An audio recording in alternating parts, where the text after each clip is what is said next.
Here are today's top stories. President Duterte cites the notable laws passed by his administration in his third State of the Nation address. Filipinos around the country react favorably after watching President Duterte's SONA. And Barangay Ginebra and San Miguel are set to face each other in the PBA Commissioner's Cup Finals. Good day, I'm Pia Rosas Morato. Welcome to the PNA Newsroom.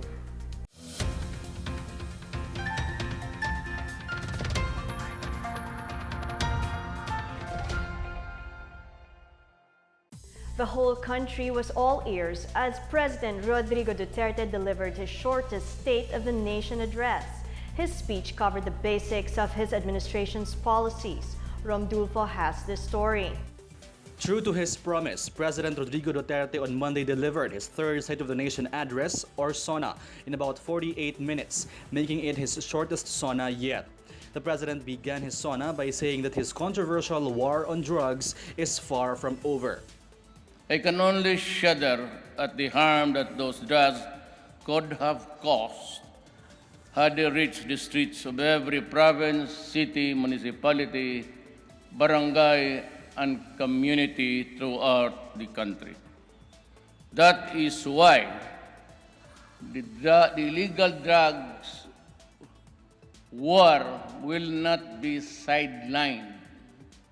Instead, it will be as relentless and chilling, if you will, as on the day it began.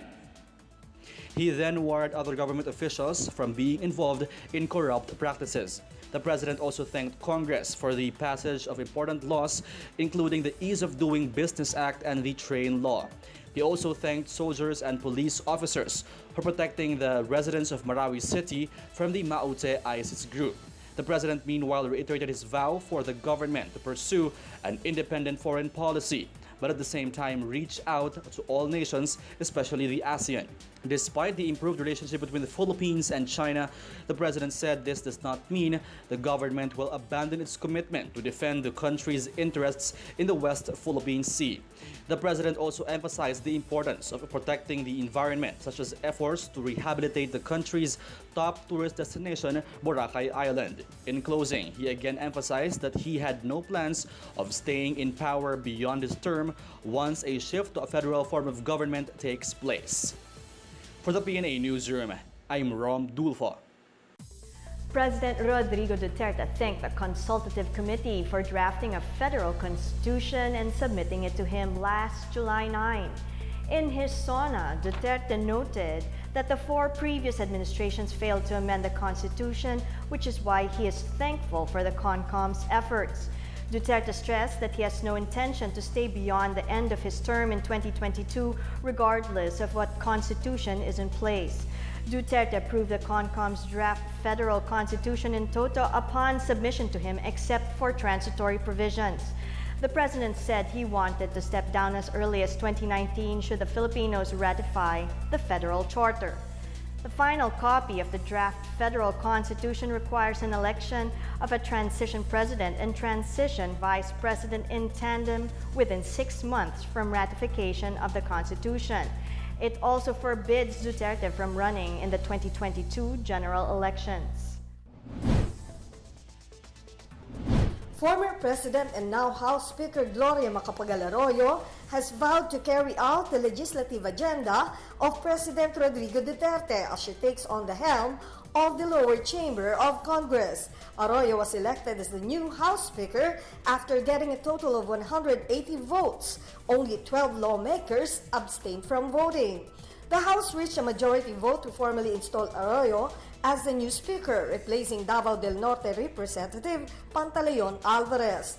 The ouster move against Alvarez came after a manifesto of support to endorse Arroyo's speakership bid circulated Monday morning. The leadership row between Alvarez and Arroyo stole Duterte's SONA speech by more than an hour. The lower chamber held a special session immediately after Duterte's third State of the Nation address. In a statement, Arroyo also thanked her colleagues who elected her as their new speaker. The first female to assume the speakership post took her oath as speaker before ang Kabuhayan Party List Representative Dennis Lawogan, the youngest congressman, in the 17th Congress. The Department of Justice filed criminal charges today before the Makati City Regional Trial Court against self-confessed drug lord Kerwin Espinosa, convicted drug lord Peter Ko, and several others. The second prosecution panel, led by Senior Assistant State Prosecutor Juan Pedro Navera, was supposed to file the case on Friday but opted to move it to a later date due to continuous rains. The panel found probable cause to charge Espinosa, Ko, Lovely Imperial, and Ruel Malindagan for violation of the Comprehensive Dangerous Drugs Act of 2002. Navera explained the second panel made a different finding since more evidence was presented during its preliminary investigation. Navera said the panel gave weight to the testimonies of Marcelo Adorco, Espinosa's driver, who identified Espinosa, Ko, Imperial, and Malindagan as his cohorts to charge them with conspiracy to commit illegal drug trade. The panel also considered Espinosa's confession, admitting that he traded in drugs in his province. Co-accused Peter Lim filed a motion to have a separate preliminary investigation regarding the drug case against him. Officials in other sectors in the provinces have praised President Duterte's SONA for tackling key issues in the country and pushing for genuine change. Benj Bondoc has this story. People in the region were glued to their TV sets as President Rodrigo Duterte enumerated his plans and programs for the next 12 months as he had delivered his third State of the Nation address. In Central Luzon, many residents were convinced that the administration is committed to bringing genuine and meaningful change. Rona Isabel Dawang, officer in charge of the Communications and Media Office in Ilocos Norte, said the president is solid in his conviction to fight criminals and illegal drugs at any cost to ensure public safety. Your concern is human rights. Mine is human lives.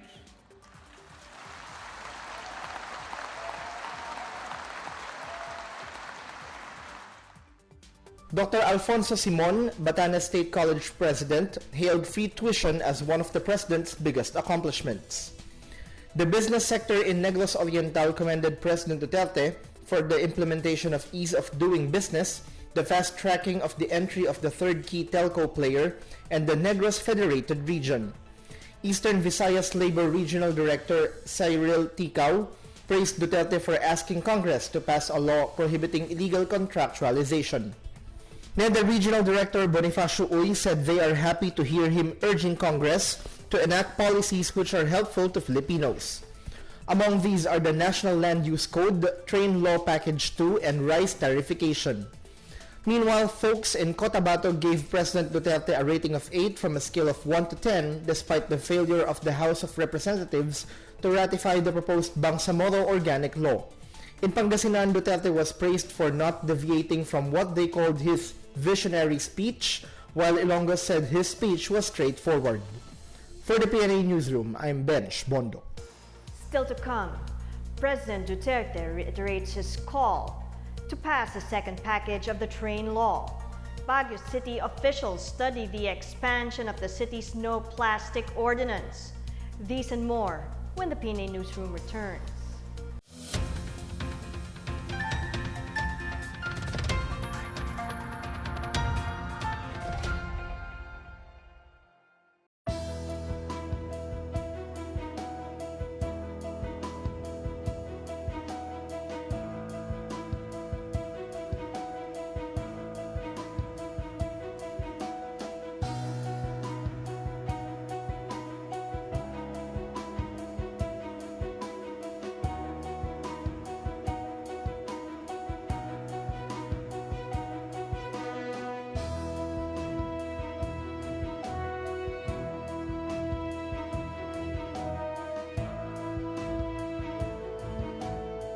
These forums are an avenue for the government to reach out to you, our stakeholders, and report to you our accomplishments, future plans, and what they mean for you.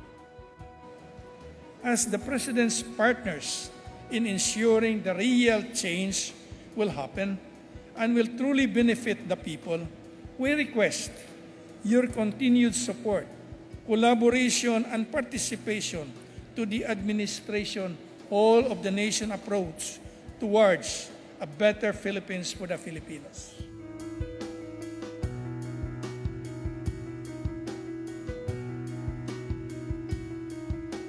We are doing the right things at the right time. There is reason to be confident in the Philippines' growth story. We will continue to push the reforms with vigor demonstrated the past 2 years. We will be unrelenting in the modernizing of all sectors of our economy. The government's economic development and infrastructure clusters remain committed to its mandate of ensuring stable, sustainable, and most importantly, sustainable economic growth. The golden age of infrastructure is upon us. The Build, Build, Build program of the Duterte administration is all systems go. And rest assured, and make no mistake, nothing, and I mean nothing, will stop it now.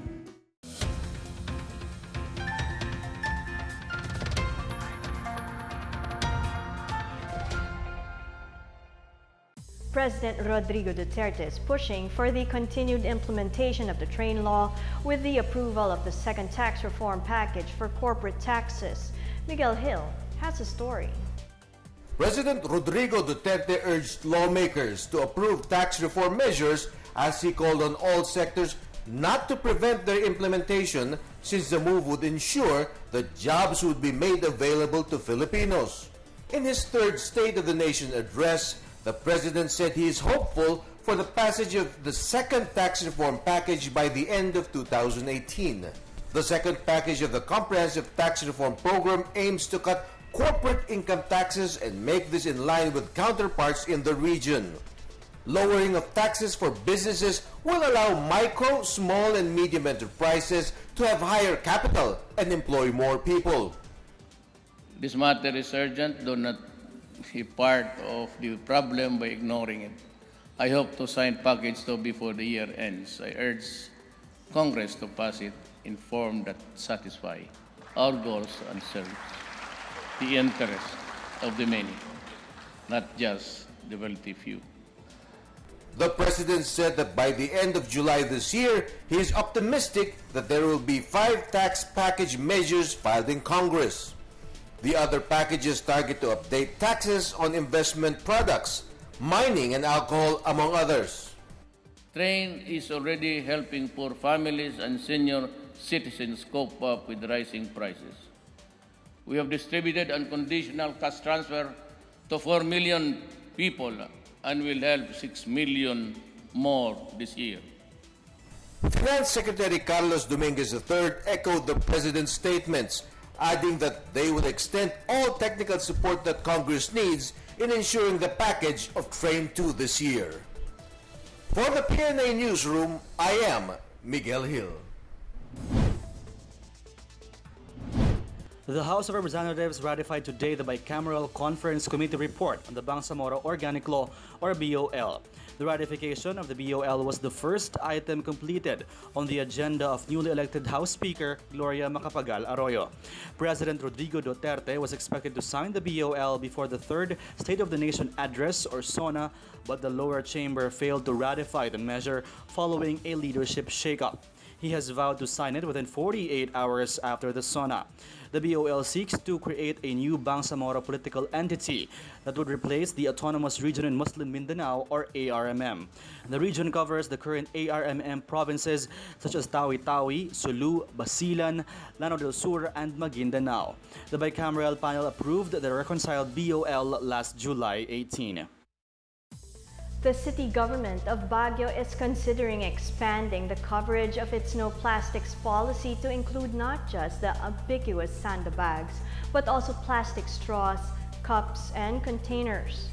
Only plastic bags and styrofoam packaging were mentioned in the original city ordinance passed in 2017 titled Plastic and Styrofoam Free Baguio Ordinance.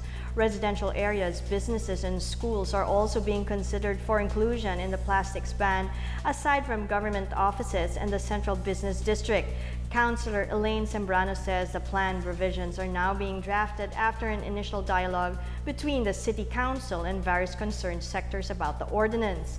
The city official also warned of no more exemptions once the revisions are completed. Sembrano said the city task force assigned to implement the ordinance has already been undergoing training to equip them with the skills to enforce and apprehend. The task force will be composed of 11 members from the Public Order and Safety Division, League of Barangays, City Mayor's Office, Treasurer's Office, and the police. In Zamboanga City, the local government said it has mobilized its resources and provided assistance to the victims of the fire in Barangay Labuan. Mayor Maria Isabel Climaco Salazar supervised the distribution of food packs and relief goods to the fire victims, along with the city's Social Welfare and Development Office and the City Disaster Risk Reduction and Management Offices. Over 300 families received food assistance. The fire victims were temporarily housed at the Labuan Elementary School, while some have sought refuge with their relatives. The fire, which reportedly started at the residence of Marco Tarhata, rapidly spread and engulfed the nearby houses in the coast of Labuan Sunday afternoon, and it had reached fourth alarm. Tarhata has been placed under investigation for illegally selling petroleum products. The fire damaged an estimated 4 million pesos worth of properties. The Department of Agriculture has turned over farming implements for those displaced by the recent conflict in the city of Marawi. Sweet Lukman of the PIA tells us more. Dubbed Launching of Farm Mechanization Program and Turnover of Special Area for Agricultural Development Project, the Department of Agriculture distributed farm inputs and equipment to provide livelihood assistance to the crisis-affected farmers of Marawi. Among the support given includes 233 bags of hybrid rice seeds, 120 bags of upland rice, 6,518 packs of pinakbet vegetable seeds, 202 bags of open-pollinated variety corn seeds, 420 bags of fertilizer 14 by 14 by 14, and another 400 bags of fertilizer, 2,683 organic fertilizer, and 2 units of corn sheller. During the launching program, Agriculture Secretary Emmanuel Manny Peñol reiterated the recovery efforts and support of the Department of Agriculture for Marawi City. We will help all out. We would like to see Marawi rise from the ashes. We will come in full force and help Marawi and Lanao del Sur rise again, according to Piñol. Meanwhile, the World Food Program also distributed farming and fishing inputs such as spade, bolo, rake, various vegetable seeds, and sets of fishing tools. Together with Lou Antonio for PNA Newsroom, Sweet Lukman, Philippine Information Agency. Up next, tourist arrivals from January to June this year reached 3.7 million. Barangay Ginebra and San Miguel are set to face each other in the PBA Commissioner's Cup Finals. The PNA Newsroom returns after these reminders.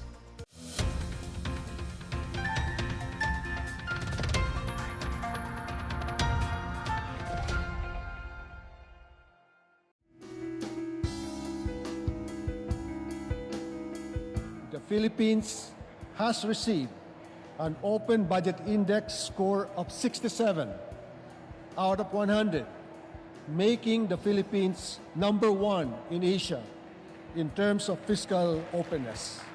As we move along, we will make sure that LGUs throughout the country engage their people and communities on a regular basis.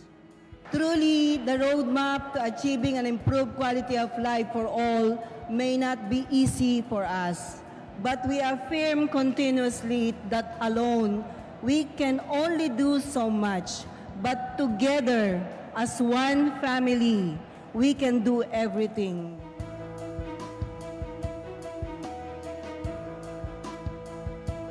The Cabinet Cluster and SICAM, DRR commits to ensure the safety and survival of our people, especially the poor and the marginalized sectors, against extreme weather events and natural disasters. Our efforts in the fight against illegal drugs and criminality has resulted in reduced crime volume by 11% in 2017. On index and non-index crimes, we have noted a 22.8 and 7.3% decrease, respectively.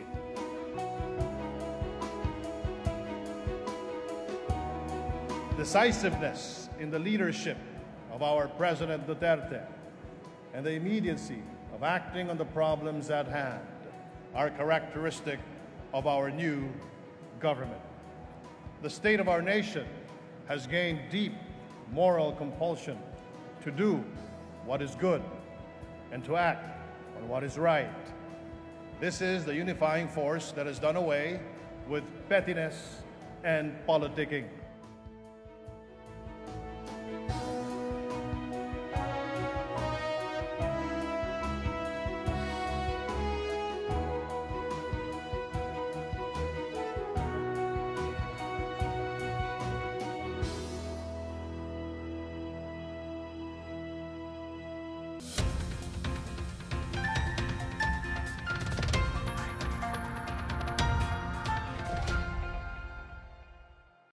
The country's tourism industry remains lucrative as foreign tourist arrivals reached an all-time high of over 3 million in the first half of the year.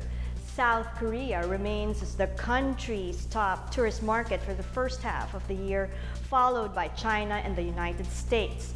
Chinese tourists posted a 29.87% growth this June.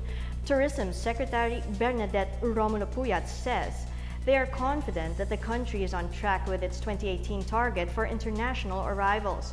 The tourism chief says the first 6 months of 2018 serves as a clear manifestation that the targeted 7.4 million tourist arrivals by the end of the year is achievable. The official also attributed the increase to DOT's partnership with the private sector and intensified convergence with relevant agencies through marketing and tourism investments. The cost of damage caused by tropical storms Henry and Inday has reached over 560 million pesos. The Department of Agriculture says some 428 million pesos worth of palay were destroyed along with other 26,000 hectares of farmlands in Pangasinan, Bataan, Bulacan, Nueva Ecija, Pampanga, Tarlac, Batangas, Rizal, Laguna, Occidental Mindoro, Negros Occidental, and Aklan. About 314 metric tons of palay and seed beds were washed out by floods. Nearly 1 million pesos worth of corn were also destroyed in Pangasinan. Meanwhile, fisheries were rendered useless in the Cordillera Autonomous Region, Regions 2 and 3, and Calabarzon, with damages reaching 136 million pesos.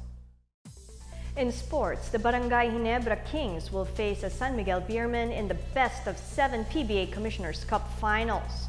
Ginebra relied on a balanced game in finishing off the rain or shine Elasto Painters on Monday, with 4 players earning double digits.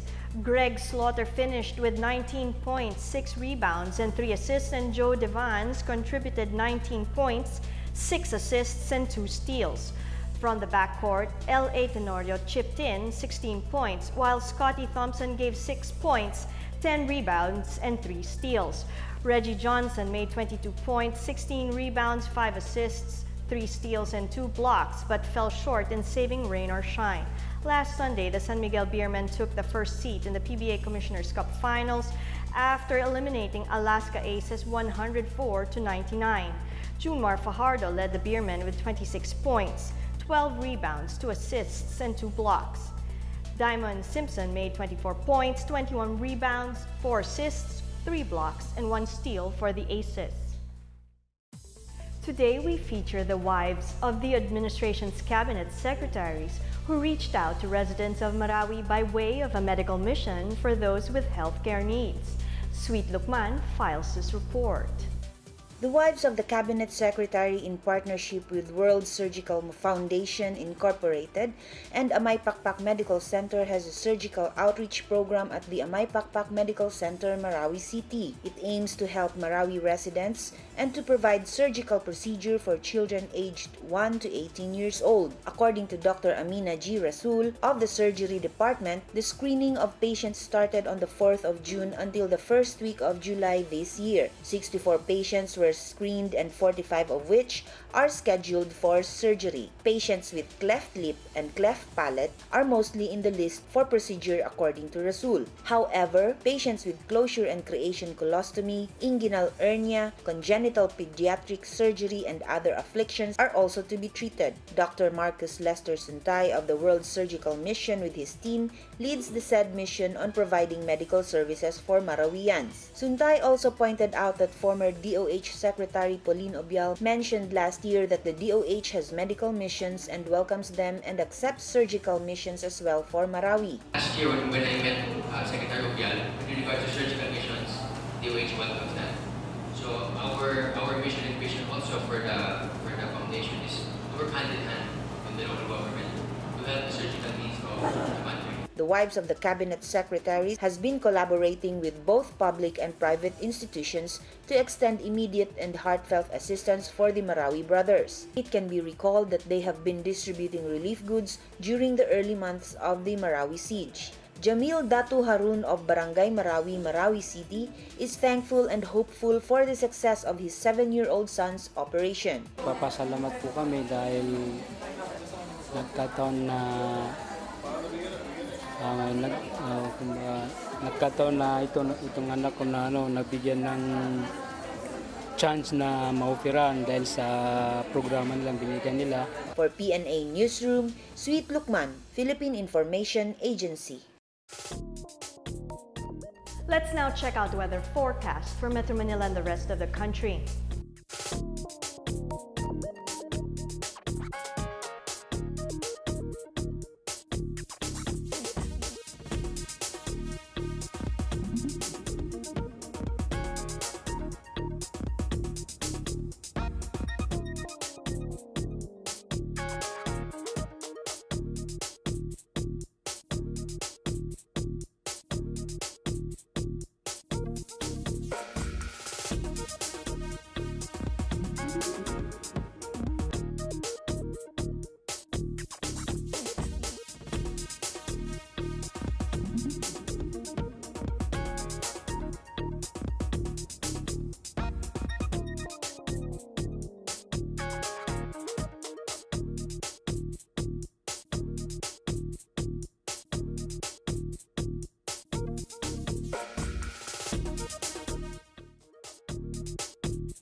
Let's take another look at today's top stories.